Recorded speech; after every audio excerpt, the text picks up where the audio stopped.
Hi there, I'm Wendy McCallum, burnout and alcohol coach and wellness expert, and you're listening to Bite Size Balance, where everyday extraordinary women share their stories, expertise, and wisdom, all in the name of lifting each other up and creating a better life by design. Whether it's wellness, career, relationships, food, alcohol, mindfulness, hormones, or parenting, we talk about all things women's balance. If your life looks great on paper, but it still feels like something's missing, you're in the right place. Welcome to Bite Size Balance. Hello, everyone. I'm back with my buddy, Sarah, and we are talking about what women need right now. Hi, Sarah. Hi, how are you? I'm good. So the motivation behind this episode, and this is often how it happens with Sarah and I, is that we'll send each other some kind of a rant over text about something that's pissed us off. And that will lead to a discussion, which will then lead to one of us saying, we should just do an episode about this. And that's exactly what happened here. So Sarah had had a friend who shared an experience with her that really, really irked her and angered her and kind of got her wheels turning. And why don't we start there, Sarah? Why don't you share that story, and that'll kind of lay the groundwork as to why we thought this was a really important conversation to be having. Okay. So I recently connected with an old friend who was catching me up on her life. And she explained that the last couple of years, of course, COVID has been stressful for everybody, but for this particular woman, she had gone into it burnt out. She'd gone into it exhausted. 3 kids, teenagers, sometimes a fourth, a friend that she helps to parent, and had been in an emotionally abusive relationship for a number of years, and during COVID had gotten the courage to leave this relationship. But basically, so she had sort of shared all of this and how she was pretty fried, basically. But also on top of that, she was part of a public health COVID team in looking at, as a sort of first responder, but on the public health side.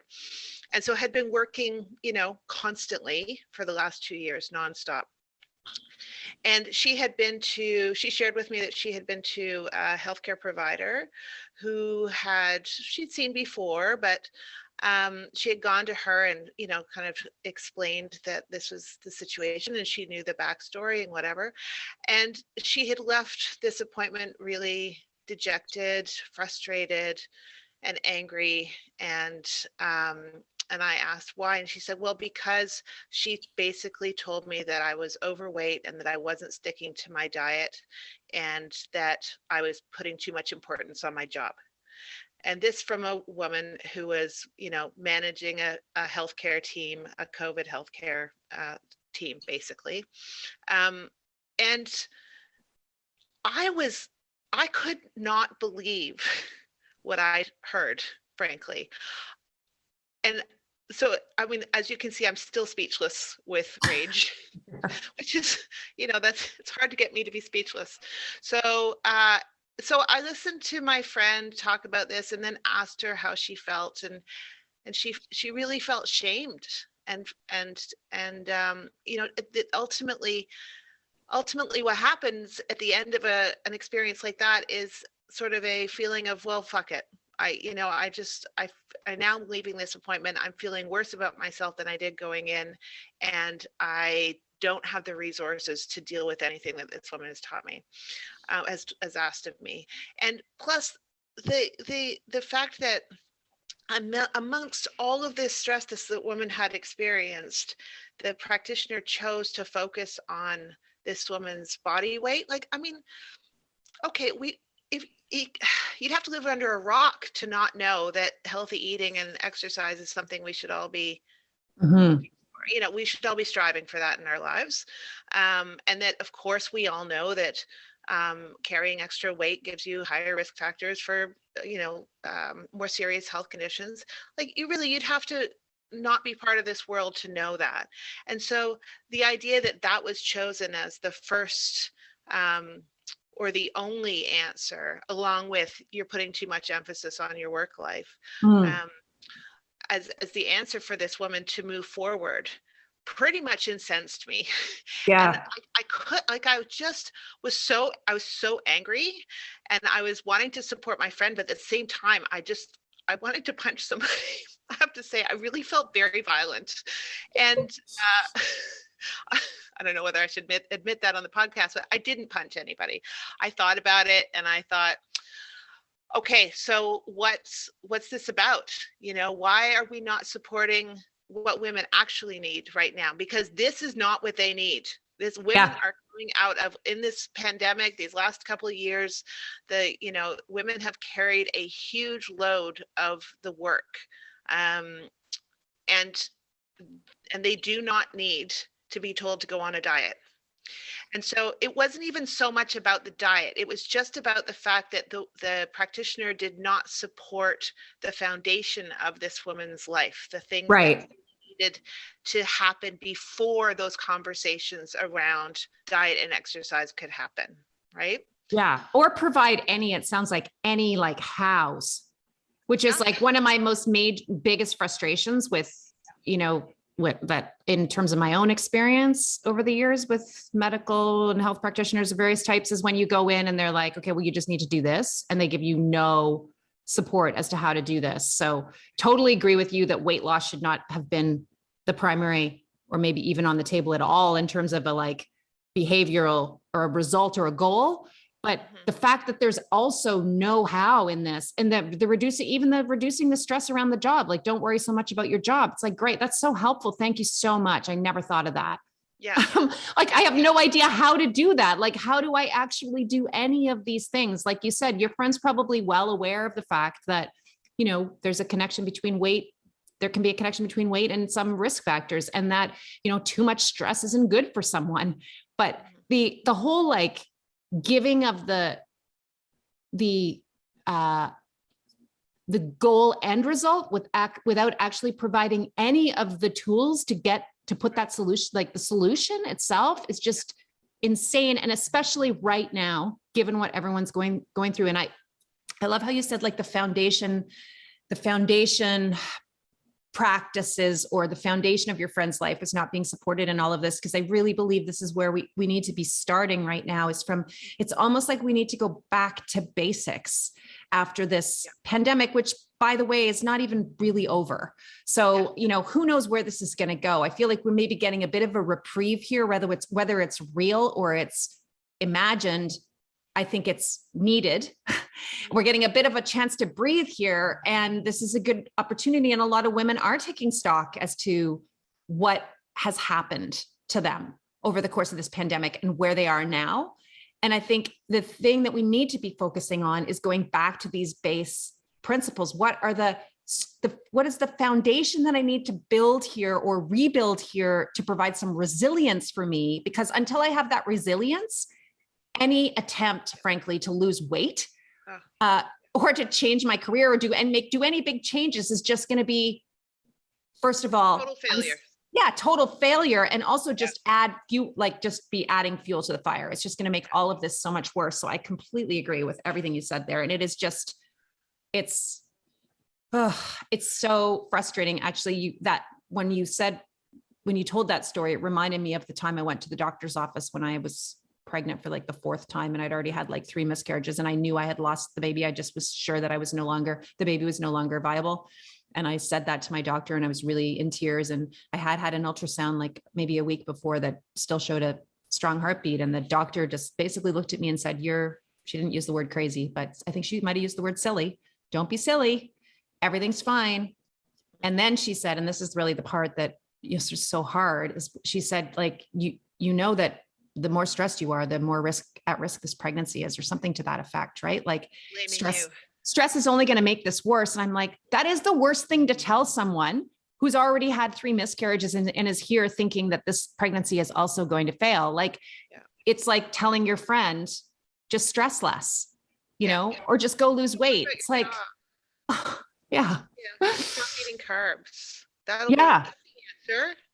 And as if this is the thing that the part that really, more I thought about it, and as I was writing notes about it today, the part that really angered me, I mean, aside from, the part that really angered me was the fact that, like, no shit Sherlock about like we know about healthy eating and exercise. Women cannot open a source of media today or look at a billboard or a magazine or whatever without being told that they're not healthy enough. And it's or they're not thin enough, or they're not exercising enough, or they're not. We've been told this for centuries. I could go off on a huge rant about that. Yeah. But the point is like,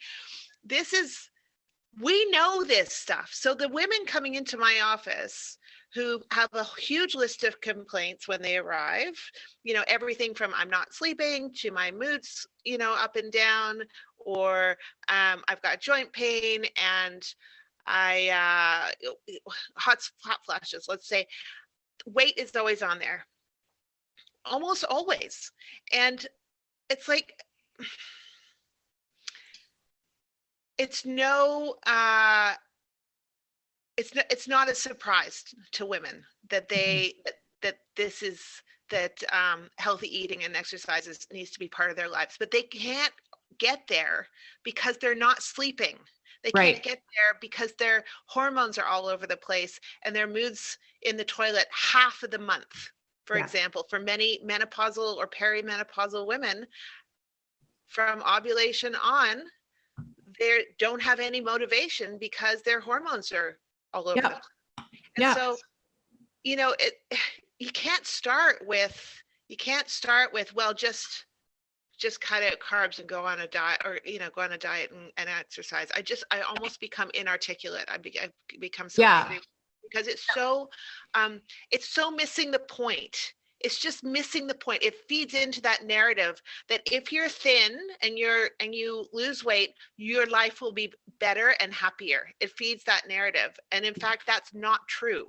Right?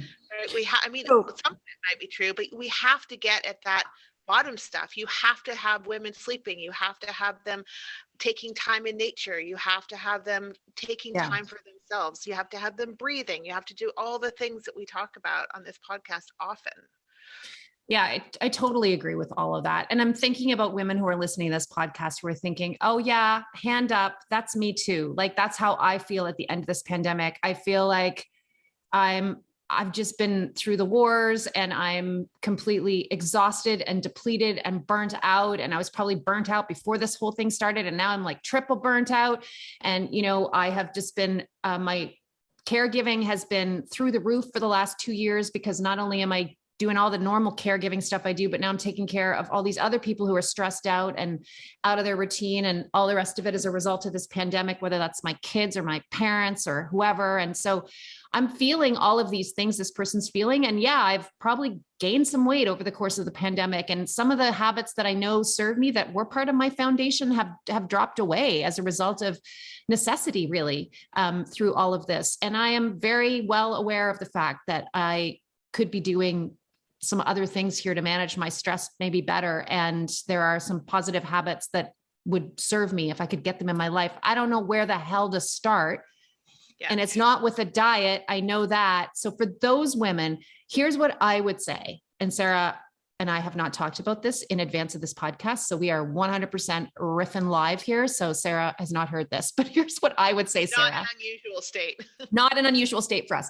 I would say, before you get into all of that, what needs to change, what's not going well for me right now, stop and celebrate the successes of the last 2 years for you. Mm-hmm. Stop and celebrate the resilience that you have, that you are here and that you are listening to a podcast about what you need right now, and that you are even interested in trying to grow and to feel better, because this has been a hell of a 2 years for working women, especially all women. But I think it's been a lot, and we are all exhausted, and I think we're all feeling this way, but we made it. Mm-hmm. And we did an awful lot of amazing stuff over the course of the 2 years. Like, I'm super proud of some of the things I was able to do in terms of supporting people I love and also taking care of myself during this pandemic. Mm-hmm. And I guarantee you, even if it feels like everything fell apart, you have still done some really great stuff. Yeah. And you are resilient because you're here. And so I really encourage you to celebrate that stuff first. And I wish that's what that treating practitioner had done. I wish that treating practitioner had said, oh my God, look at what you did do. You left an abusive relationship. You shepherded this team through COVID, this group of healthcare providers through COVID, the toughest time ever to be leading a team of care professionals. You kept your kids and somebody else's kid emotionally and physically healthy through the course of the pandemic. Like all of these things that this woman has done were not celebrated. Instead, it was immediately like, where are you failing here? Yeah. So that's where I would start. I mean, that's the coach in me, I guess, but I mean, come on. She should get a superhero cape. She should. Honestly, like the women should all be issued superhero capes. Let's have some made. Okay, sure, Sarah. You got time for that? Because I'm going to say no. I'm going to put a boundary up around this one. I am not creating an apparel line. Okay, maybe a sticker. Sticker. Maybe we can do a sticker. Superhero sticker. At least an imaginary cape. I mean, really though, an imaginary cape at least. Like this has not been easy and we have all made it through. Yeah. And I know you've made it through because you're listening to this episode. So give yourself just a little pat on the back for getting through one of the toughest times in history, one of the weirdest, most unpredictable, most stressful, most anxiety provoking times in history. You got through. Yeah. You got through it. And so what do we need, Sarah? So, I mean, the point of this conversation was really like, what do we actually need right now? And before we started recording, I said to Sarah, we were kind of chatting quickly about the topic and the story. And I said, this feels like a podcast about meaningful self-care. And Sarah agreed, but I think it's important to recognize that what's meaningful for you in terms of self-care is going to change depending on what's going on in your life. And so meaningful self-care right now, post-pandemic, if we even are post-pandemic, I guess, meaningful self-care probably looks different than it did pre-pandemic is my guess. I mean, it's all the same, those same basic building blocks, but you may actually find that you have to go back and do some stuff that it already feels like you did before. We have to go back and redo some work, like rebuild some of this, I guess. Yeah. Yeah. So I think we should talk about some tools. I did make a list. I did kind of just dump a list out of my head about what women needed. And I think this was in context of particularly maybe in interacting with healthcare providers or choosing healthcare providers, or is it, and on my list is like, care and nurturing. So care and nurturing, not just from the women need care and nurturing, not just from their families, but they also need it from the healthcare providers in their lives. And if you have the opportunity to choose your healthcare providers, then making sure that you feel that there's that connection there is important. But one of the things that I think that women need for themselves, and also if they can't do it for themselves, then to find someone who can help them with that, is advocacy. Is, it's really feeling feeling like you have a say and in your healthcare, and getting support to find the things that you really need, and recognizing situations like my friend was in as not congruent with healthcare or with health for that particular. So how do we do that, Sarah? Like, how do we get better advocacy or advocacy skills of our own, or do we find people who help us advocate? What's the solution there? Well, I think first of all, going into appointments. Okay, so first of all, if we're talking about healthcare that you're paying for, so healthcare outside of the healthcare system, so outside of, what do we want to call that? Like provincial healthcare, outside of provincial healthcare. So conventional healthcare? I don't know. Conventional, outside of conventional medicine. If you are choosing your naturopath or your acupuncturist or your homeopath or whoever it is, then, I would say ask for a 15-minute phone consult, free, complimentary. What do you call it in coaching? You call it a discovery call. Discovery call. Something like that, where I do this in my office. People want to ask me questions and about sort of what I would do with their particular situation. so that you can see if you can develop a rapport with that person. See if you get it, your spidey senses tell you that this person is going to hear what you actually have to say. Yeah. I think that's a good place. And if they won't do that with you, then that's some good information. Yeah. Right? If they can't take 15 minutes to actually find out for you if it's going to be a good fit, then that's a good indication that they're probably not the right practitioner for you. So that's one place to start. And the other place to start is to really write down, go in with a pre-prepared list of questions. Like really think it through. What's your goal? What are you feeling? What do you think you want to achieve?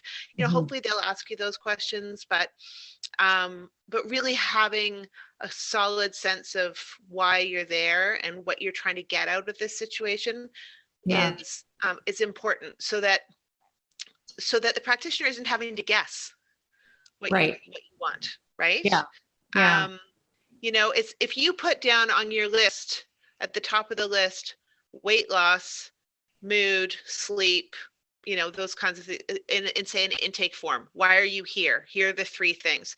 But if you don't have a really formed sense of what that means and what you're actually experiencing, then an unskilled practitioner might look at that and go, okay, weight loss is the number 1 thing on the list. Let's do that. As opposed to digging into what's actually happening in the person's life and seeing like, okay, weight loss, we're talking weight loss like 6 months from now. Once we've restored their energy levels and we've gotten them to sleep and we've balanced their hormones and we've checked their thyroid and we've done all of that stuff, then maybe we can talk about that later on. Right. So going in with, before your appointments, going in with a real sense of what you think you might want to get out of it, and also what you're bringing to the table. That would be helpful. And then if you feel like you can't articulate everything that you've been through in the last couple of years or the last 20 years or whatever it is, then bring a trusted person with you. Or if you feel that you're not going to remember what a practitioner says. I'm pretty good at writing down everything that I say, but not everybody is. And so, so someone could show up for an appointment with you with their sister or their best friend or their daughter or somebody to help them make sure that they clearly articulate the things they've been struggling with and their history for you. And you would be totally okay with that as a practitioner. Of course, I welcome the information. Yeah. I mean, it happens often with teenagers where, you have teenagers who just will not disclose anything and the mom has to tell everything. But, sometimes it's helpful to have a partner there. Sometimes it's not helpful to have a partner there. Right. Yeah. If it's somebody that you feel can help to fill in the backstory or to help you remember an event or remember when something might have started, that's actually really helpful information. Yeah. When you were talking about the safe place to land piece, like feeling like you're in a spot with somebody who, the fit feels right and it feels like they're hearing you and they're going to actually be able to support you and help you. I was thinking to myself, I mean, this is the cynic in me, but that's often not possible. So like, it's just often not possible. So, you, especially in, where we are, where the 2 of us live, the system is such that like, you can't get another doctor. Like you got who you got because we are so short on family doctors right now. And I mean, of course it's a little different with, the complement in the kind of that complementary healthcare world. So outside of the conventional system, if we're talking about naturopaths and that kind of thing, but in the medical system, which is where most people are going to be who listen to this podcast most of the time, the conventional medical system, it's hard. And so I was thinking to myself, okay, well, if you're stuck with who you're stuck with, then maybe part of this is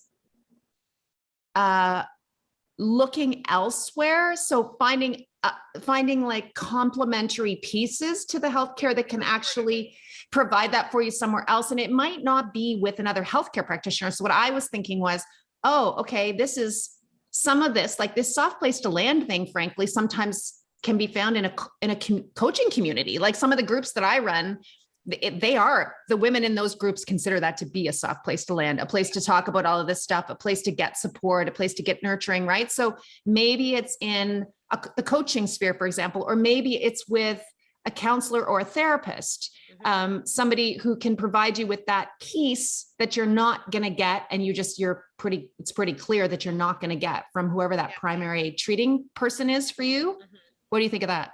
Oh, I totally agree. And when I wrote Soft Place to Land on the list, I wasn't even so much thinking about the medical system. I was thinking also just about our lives. Like it would be very nice right now. I feel like most women in my life would like a soft place to land. Like my couch, right? Yeah, that's my soft place to land is Wendy's couch in the corner with a dog on my lap.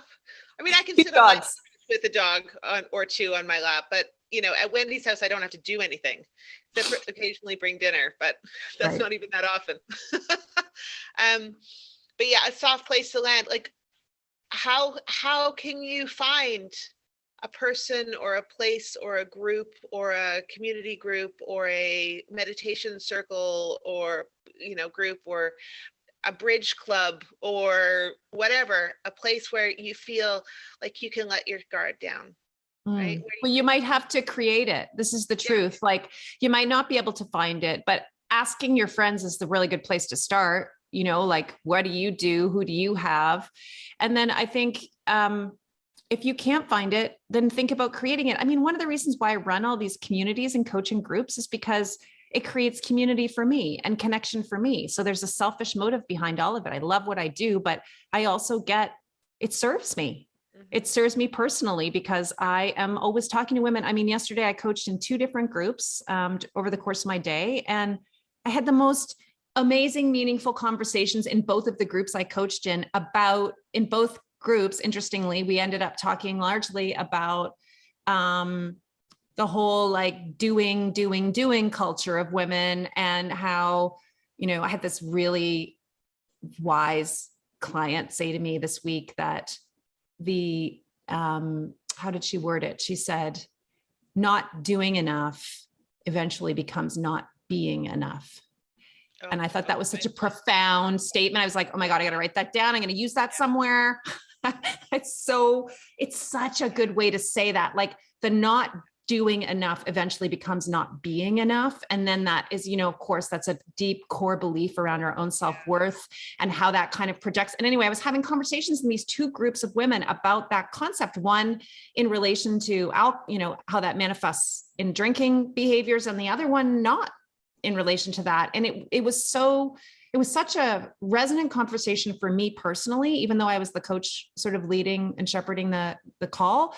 But it was also just like, it filled me up to have that conversation because I realized, again, it's just a reminder, like we are not alone in all of this stuff. So, finding that community, sometimes you have to build that yourselves. And I'm not suggesting go out there and get certified as a coach and create a bunch of coaching groups. That's not the answer here, but it might be sending out. I mean, I've had this idea for forever and I've never done it because frankly, the obligation of it feels too massive for me. But I've always thought, oh, wouldn't it be so great to just have like an open table where every Wednesday night it's like open table at, maybe my house or whatever. And any women can just drop by, and there's 10 spots and you just have to like, let me know you're coming. And then we just have like an open table conversation. I think that would be maybe someday I'll end up doing that. Wouldn't that be fun? If you could just that'd be great.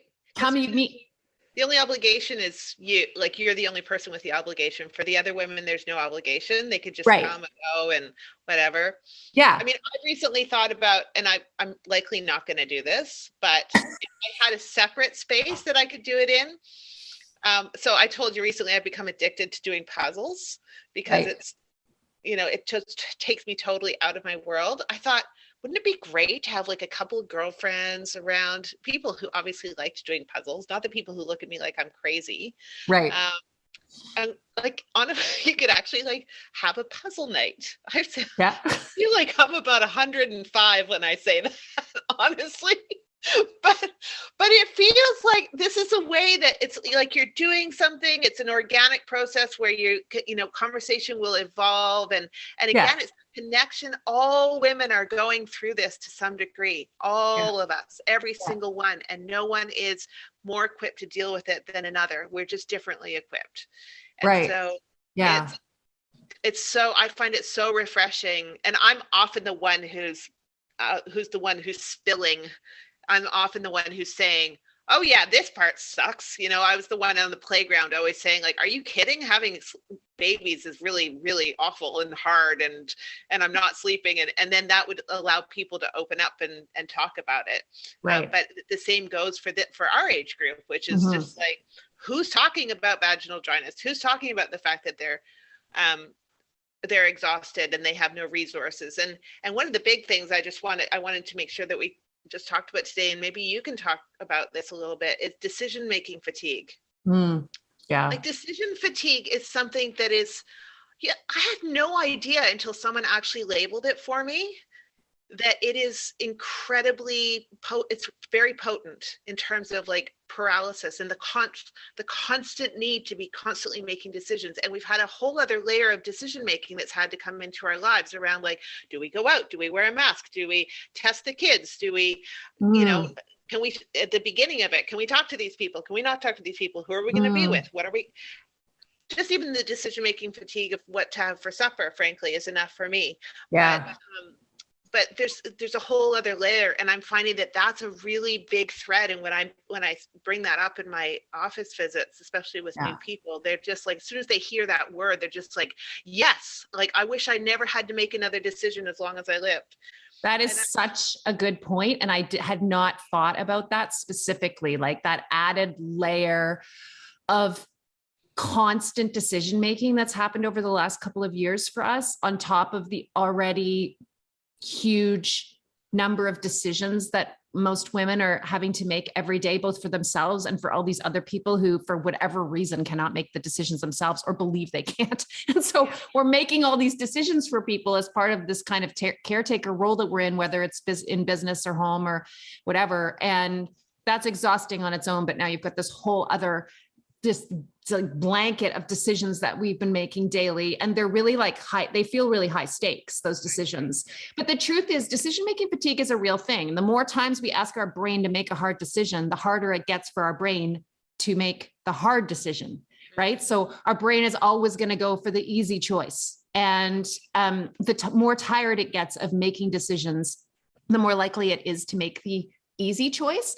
There's an example, I can't remember if I've shared this on the podcast or not, and I'm not going to be able to give you the citation for this, but there's a piece of research that was done that's really fascinating around parole hearings. Have I shared this with you before? It's so fascinating. So they basically researched the decisions that were made by a parole board over the course of a day. And basically what they were looking at is how often the parole board said yes to, so granted parole. So in order to grant parole, there are all these considerations that have to be assessed, and it's a complicated decision, right? And what the research shows in a very kind of bird's eye view, and I'm probably getting this partly wrong, but so bear with me, but is that in the morning, when the parole board members are not yet fatigued, so their brains are not yet fatigued, they are far more likely to grant parole. As the day goes on, they are less and less likely to do it because it is hard. It is a hard decision to make. And so they're just denying it because their brains just can't handle, their brains are fatigued, right? And it's such a, I think, a great example of how decision-making fatigue works, because it ends up costing, right? Like it's not a good thing, because you end up just choosing the easy route out. And this is the same thing happens around alcohol for women. Like, the more times you require your brain to say, no, no, thanks, I'm not going to have that. No, thank you. No, thank you. As the server walks around the party with the tray of drinks, the harder it gets for your brain to say no, because your brain in the moment thinks it would just be easier to say yes. Right. So I just love this, that you raised this. This is new. As you can tell, Sarah and I have never talked about this before because I'm so excited about this I think it's just such an interesting point that, of course we're in decision-making fatigue after this pandemic, because we already were in decision-making fatigue before it. And now for sure we're there. And so what do we need? Well, you know what we need really the solution to decision-making fatigue is to get more certain. This is the way you from a coaching perspective, this is what I'd say. It's like, you have to start eliminating uncertainties and start making decisions once and sticking with them. Getting clear. This is boundaries, right? Like creating boundaries. So this is why, for example, it's much easier for some women to just say, like, I'm just not going to drink for the next week. Because that's one decision. You make it once, you stick with it, and then you don't have to revisit it 1,000 times a day. right? So that you can apply that same kind of idea to the other areas of your life where you're making decisions, and just start getting like, what actually serves me here? Okay, this does and this doesn't. Therefore, I'm not doing this other thing anymore. And I will do that other thing as often as I can, right? Like just simplifying all of this down and going back to those key questions that you and I have suggested are so helpful to women. I think many times on the podcast, this idea of, does this actually serve me? If I say yes to this thing, what am I saying no to? Like actually thinking these things through. What do I need more of in my life? What do I need less of? Getting clear on that. And that feels to me like the base work around building the foundation and resiliency that should have been offered to your friend. Yeah. Like that kind of conversation, like, let's talk about this. Where are you? How are you feeling? What's leading you to feel that way? How can we change that? Because until your friend doesn't feel overwhelmed and, you know, and gets herself out of decision-making fatigue, holy shit, it's always going to be easier for her to not exercise, to not, like, you know, these things that the doctor's recommending are going to just be so difficult for her. Yeah. Yeah. It's one of the ways that I solved one layer of decision-making fatigue for myself was to make a meal plan on Sundays. I think we've talked about this. I hate making the meal plan. I hate it. I put it off every Sunday, but when I do it, then I know that Tuesday night we're having some form of beans, whatever. Like, and it's helpful to not have to make that decision on Tuesday. Right. It seems so small, but it's just one thing that it's like one less. I only have to make the decision once on Sunday, and then I don't have to make it again for the rest of the week, unless I'm going to change it up. Yeah. But yeah. The whole, I think you're right about it being one of the real parts of the foundation. It's like that, those decisions around what I need, what I don't need, what I need more of, what I need less of. How can I do this in small, minuscule ways? Yeah. Okay. I was waving at you because there was a weird sound happening. Okay. It's probably your microphone. It's my son's gaming headphones. Oh my God. Sarah is wearing I'm not going to go back and edit any of this because that's a lot of work for nothing. Sarah's wearing her son's gaming headphones, which I'm laughing at because it looks like she's about to launch into some kind of major Minecraft or Halo live game. Air traffic control. Right. I also feel Makes a bit me laugh. really, but I mean the more appropriate way, the way that I would have handled that appointment, and you know, I'm just one practitioner, but the way I would have handled that appointment would have been to talk about what are the things that are exhausting you, what are the absolutely minuscule steps you can take, right, in order to repair this depletion, in order to find ways where you can take back for yourself some space, some time, some energy. Are you sleeping? How are your periods? Like all of that stuff. And then after all of that stuff, and after my friend, you know, presumably after the woman walks back into my office 6 months later and hopefully feels a lot better, then we can have that conversation. Right. And it would be more about like what to add in as opposed to what to take away, right? I think a lot of women right now, I don't know, maybe I'm wrong, but I feel like a lot of women are coming out of the pandemic thinking, okay, chop, got to fix. Yeah, got to fix everything that went wrong during the pandemic, got to get back on track here, got to do all the stuff. And I'm more thinking of it as like, no, actually now is the time to recover. So it's like you're coming out of this thing. You've actually been through a very stressful and traumatic, for many of us, traumatic period of time, especially if you've been you've been on the front lines, you've had someone, or have had COVID, and that's been really tough, or somebody, God forbid, somebody has died of COVID. Like there's been so much loss and grief and stress and everything associated with this pandemic. I feel like this is the time for like the great recovery for women. It's not the time for everyone to go on a diet and start training for a half marathon. It's the opposite of that. Like and I think that the advice that your friend was getting is kind of not in that category of advice. It's in the let's run a marathon and go on a diet category. Yeah. But Yeah. what do you think it is? I mean, I'd be interested to know what you think is why women do that. Why? Because that's very common. It's like, oh, I've been, it's like almost like coming out of the great big winter, where everybody's Because of course it's because of the value. It's the doing. It's Yeah. the value in the doing thing. And it's like, oh my God, I haven't been doing all these things during the pandemic. Therefore, I haven't been valuable. Yeah. And so in order to become valuable, to have value again and to have worth and to feel like I'm doing everything right, I need Yeah. to be doing things. Yeah. Right. And it's this whole focus on doing. And I think for a lot of us, we stopped doing some of the things that we were doing before the pandemic. I think almost everyone would say that there are things that they stopped doing or did stop doing them as regularly during the pandemic. But what we're missing is the fact that we did that because we had to necessarily pick up other stuff, because there were all these other things that we had to pick up and handle and manage and care for. Right. So it's not like we stopped doing. Nobody stopped doing. We were just doing different things. Yeah. And so we still deserve and need a period of recovery after that. Yeah. And also, not only do I think it's the time for like the great recovery, as I'm calling it now, look at me like delineating historical periods. I'm just making them up, right?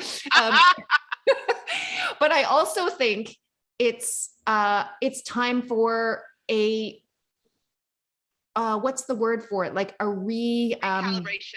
That's a good word. Recalibration almost. Like we need to really have a think, okay, hold on. Were these things before even serving me? And what have I learned from this really tough period in terms of what serves me and what doesn't serve me and what I need more of and what I need less of? Because there have been some gifts in this for all of us. And I really encourage you, if you're not thinking that way about this, I really encourage you to like spend some time really digging into that. Like, what was the gift in this for you? Because I guarantee you there was a gift, and there were some huge gifts in it for me. And I think for a lot of the women that I work with, what I'm hearing is that one of the gifts was learning that they can do less and the sky won't fall. Yeah. And in fact, when they do less, sometimes that means they actually get a little more. They actually feel like they have more in their lives. And so let's not lose that. By hurrying into a diet or a marathon or throwing ourselves back into, 50 hours a week at the office. Let's not lose that. Yeah. Because at the very least, we have earned the right to take the gifts and make them work for us after everything we've been through for the last couple of years. Yeah, for sure. Yeah. So if we could summarize with some, like a few steps on the physical level, I would say, on the physical level, you need your sleep, you need your rest, you need to make sure your hormones are working for you, not against you. Yeah. I would say also, like, you need to, this has nothing to do with weight. You need to fuel yourself with some food that actually makes you feel good. And actually ask yourself that question, like, what actually makes me feel good? Because you know what, sometimes it's a cookie, but a lot of the time it's not. A lot of the time it's not. And even in the last couple of weeks, I've been finding myself doing that. Like, oh my gosh, what do I really want right now and need? I just really want and need some bloody vegetables, but my husband forgot to go to the supermarket. So all I have is toast. This happened to me today at lunch, actually, toast with cheese on it, because I couldn't find anything else to eat, but that feeling of like, I can trust myself around that. Like, what is it that I really need? I think fueling your body is also really important. And that does not mean in any way like extreme eating. It just means giving yourself what you actually need and want when it comes to food, exercise, sleep. And I think this isn't, I don't know, are we just talking about physical right now? Because I feel like I need to emphasize the importance of community and connection. So we were going to get to that. Yeah. Okay. Just with the sleep stuff, I just wanted to make sure that if you're not sleeping, that you find someone who can help you figure that out. Right. So that is the number of women that I see come into my office who haven't slept for a decade shocks and amazes me that they haven't been able to find the right support or just thought it was normal. Right. got into the habit after babies were born and just thought it was normal. So I just wanted to emphasize that also that when your gas tank's empty, we've talked about this with like adrenal fatigue and burnout. When your gas tank is empty, doing more exercise, like taking your exercise up a notch, is not going to make you feel better. It's going to make you feel worse. You have to do things to build up that gas tank, build up those adrenals. And you can go back to the podcast that we talked about with that, but you have to do that in order to get to the point where your body actually feels like exercising more. So pushing through when you're already exhausted is not always the answer. For some people it is, but for the majority of women that I see in my practice, it isn't. That we actually have to build up the reserves in order to get to the point where you can actually exercise more. So that's kind of the physical, that's just what I was thinking in terms of like foundational stuff. There's that, but then there's all the other things. Like, so you were saying community. Yeah, for sure. Community. And that can look different for different people, but and it could be an in-person community now. It could be an online community. It could be a combination of both those things. And it doesn't need to be huge, but it does need to be meaningful. So the connection needs to feel real and honest and meaningful. And if it feels like that's missing from your life, then I think that is really a place where you owe yourself, but you really deserve to have that in your life. And it really will make a difference for you. So again, it's about looking for opportunities to create that. And it comes in strange places. I was just saying to one of the groups yesterday, I was coaching that, that whole, like I've kind of I did a podcast on writing and with my writing coach, and that whole process of like getting into writing for me was not unexpected. It was really an unexpected gift or surprise in the pandemic. Actually, that would be one of the gifts of the pandemic, is that I did that because I was really not feeling creatively stimulated and was looking for something and ended up there. And that was all awesome. But what also came out of that is a group of women that have become a new community for me, who I meet with. We meet once every 2 weeks with Anne Dowsett Johnston. And then the other week we just meet by ourselves, and we kind of workshop stuff we're working on, but we also talk. Like last week we were talking about, taking care of aging and ill parents, because there was someone in the group who's, was dealing with that, and it was at top of mind for them. So it's also become a community. So you'll find your community. I guess my point is you will find your community in places you don't expect it as well. So, anyway, that's community and connection. And then, celebrate the gifts. Celebrating the gifts. And then I would say the things that you've done, the gifts and the things that you've achieved. Yes. Your successes and achievements, always, like, never underestimate the power of reminding yourself that you're great. It's like, it's just so helpful to say something nice to yourself, because we're just programmed to say awful things to ourselves all the time. And I just recorded a podcast episode right before this one with a intuitive eating specialist and a nurse. And we were talking about this very thing around body image, and just like how much of the messaging that we send ourselves is negative versus positive, and the power of some positive thoughts. So give yourself a pat on the back and celebrate what you have accomplished and what has gone well for you through the pandemic. I think I've been a really good parent during the pandemic. And that is, work hard at that. And I'm proud of that. And I think I've been a better parent during this pandemic than I was before the pandemic, to be honest. So that's a gift too, right? It's a gift because it feels good. And then I guess the boundaries piece, right? Like, how do I,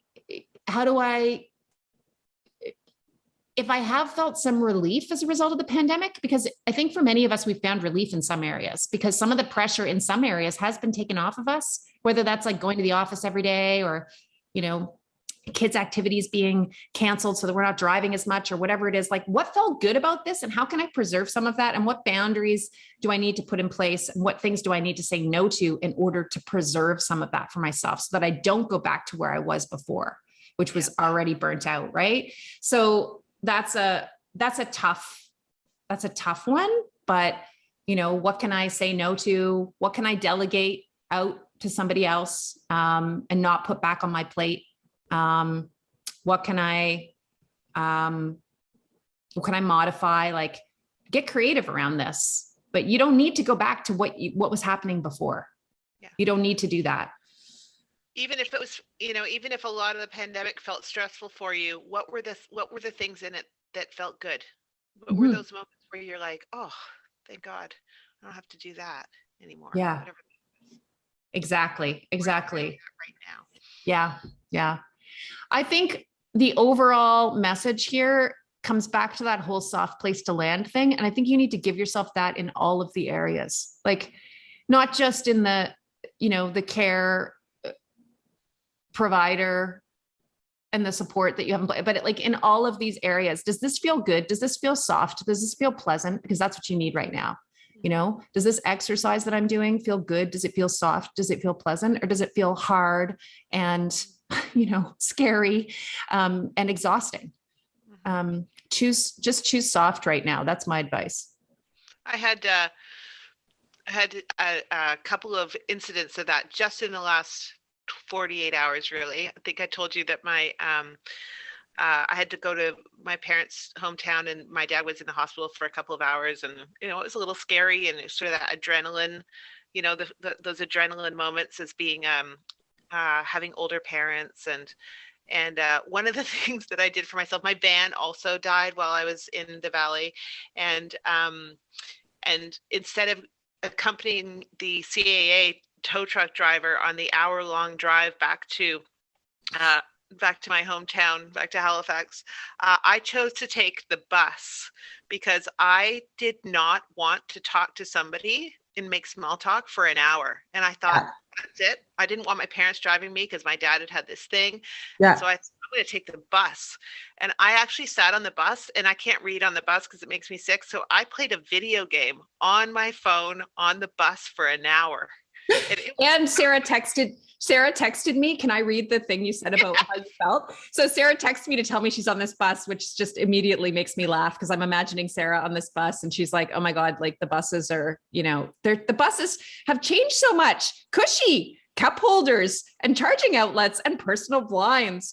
I may just do this more often. Only 2 other people on this giant bus is like having a chauffeur. And then she said, this is the part that cracked me up. I haven't been on a bus since university. I'm stuck between feeling like a youthful university student and an old lady in khakis and a fanny pack headed on a colors tour of Cape Breton. There really is no place for a middle-aged professional on a bus, she said, which made me laugh so hard. But that's such a good example of it, right? Like, what do I actually need right now? I do not need to have to make small talk with this CAA driver. So I'm just going to take the bus, and I'm going to enjoy the hell out of that. That makes me laugh. Awesome. And it was my soft place to land. Right. I played one of those, I don't know, a video game my kids had put on my phone that was really relaxing video games. And I'm just like, this is me. I'm a middle-aged professional on a bus playing a video game. I love it. And I didn't have to think about driving. I didn't have to think about talking to anybody. It was just brilliant. And then when I came back, I immediately went into do mode. I could feel it in myself because I'd been away overnight, and it was a surprise overnight, and there was like stuff to fix, and I was kind of pacing around my house, and I wasn't working, and because I'd taken the day off, and I just finally, I thought, what do you need? And I just made myself a cup of decaf, and I sat down at my puzzle table. I sat down, which is the entire, it's our eating table, but I sat down and I did a puzzle for an hour, and I just like let my nervous system, because it was really scary. It was really the first time I've had a parent with an emergency call, your cardiac stuff. And it was just like, oh my God, what's happening? And I didn't, and I wanted to acknowledge, once I sat down, I wanted to acknowledge the fact that I had spent the last 24 hours in fight or flight pretty much. And it was I gave myself that soft place to land before the kids came home. And it was exactly what I needed. And that felt so good. It gave me so much more energy for the rest of the day. Whereas if I had started right into my, oh my God, I didn't get to Costco. I've got, all these things on my list to do that didn't end up happening because I was in the valley yesterday. If I'd started down that pathway, but I could just feel like, I don't want to be out in the house. I don't want to be out in traffic. I don't want to be with other people. And I just was able to, thankfully, because, partially because of all these conversations that you and I have, it's just like I was able to say, what I really want to do is do this. And so it's like you can create these little soft places to land for yourself by just listening to that knowing voice, saying like, I don't want to be in a tow truck for an hour. How can I make that not happen? Right? I don't want to be Costco having just, gotten my dad out of the hospital. I don't want to do that stuff. What do you want to do? And I actually had, you had to fight with my do brain that was like, what are you doing? Sitting down at 3 o'clock in the afternoon doing a puzzle on a Thursday or a Wednesday, whatever it was. Yeah. But it just felt so good to give myself the gift of that. And I thought, these are just those small things. They don't have to be big. They don't have to be signing up for, as you're telling this, I'm thinking to myself, this is exactly, I hope my clients are listening to this. You know who you are, all of you who struggle with that feeling of overwhelm and knowing that you need something and knowing that it's not to like get back on Facebook and go down that rabbit hole or to drink a glass of wine or to eat a bag of chips. It's not, or go online shopping or whatever it is that you do. That's not what you need in that moment. But you say to me, Wendy, I don't know what I need. I think what you need is exactly what Sarah's talking about. I think what you need is a safe place to land. And it doesn't require anything except you just stopping and giving yourself permission to do whatever, including sitting still and doing nothing. And I think we're always like, okay, well, what is it I need to do right now? What is missing for me? I need to do something. And I don't know what that thing is I need to do. Yeah. And the truth is you just need to be, and you need to stop doing for a little bit of time. And I think this is that soft place to land thing that we have been talking about. So I think this is a great place to wrap it up, because I feel like we actually said something that made sense and somehow brought it all together at the end. So let's just stop while we're ahead. As always, it has been great talking with you, and so glad that all of you listened to the end of this episode. We appreciate you all, and have a wonderful week, and I'll talk to you soon, Sarah. Bye. Are you drinking more than you'd like but finding it hard to cut back? I've got some great news. My popular 5-day rewind challenge is starting again very soon. This 5-day challenge is the circuit breaker you've been looking for to start making alcohol small and irrelevant in your life. Join us and learn a little more about why you drink and what life might be like if you drank a little less. Whether this is the first time you've gotten curious about alcohol or something you've been struggling with for years, this no-strings, completely free challenge is for you. Join us every day for 5 days to learn the game-changing mindset shifts to drinking less without feeling deprived. Recorded replays are available to registered participants only. Get the details and register now at wendymccallum.com/challenge. That's WENDYMCCALLUM.com/challenge.